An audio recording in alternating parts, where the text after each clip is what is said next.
So one big advantage of covering these stories for a place like the Post is that like the engine of the whole newsroom, especially on that day, is behind it. So I know that there are, you know, 25 people or 30 people in DC who are doing the things that you can do from far away. Like they're making phone calls to people. They're monitoring. You know, they're connecting with sources at the FBI to figure out what do you think so far? Is what you know? There's a research staff at the Post. There's a researcher who is coming up with huge spreadsheets of phone numbers, addresses, like chase these things down.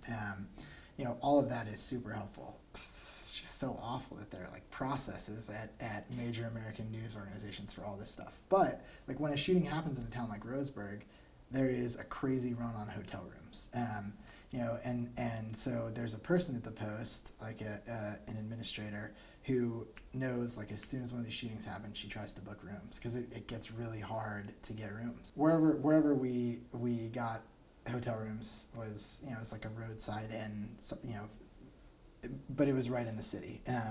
But even like, you know, even calling the hotel to get a hotel room is terrible because like you're part of like this like economic boom that happens when like this, you know, it's just like you feel like you have to apologize to the person who's picking up the phone at the hotel. Like, I'm coming into town. Like, they know why you're coming into town. It's just every part of it is bad. I think at a place like the Post, and I would assume this is true for most other national organizations, there's a larger debate that's happening all the time about guns and about mental health and about like why this problem has become such a like repeated regular part of our national narrative. It's the same reason that, you know, Obama stops and makes a speech about it.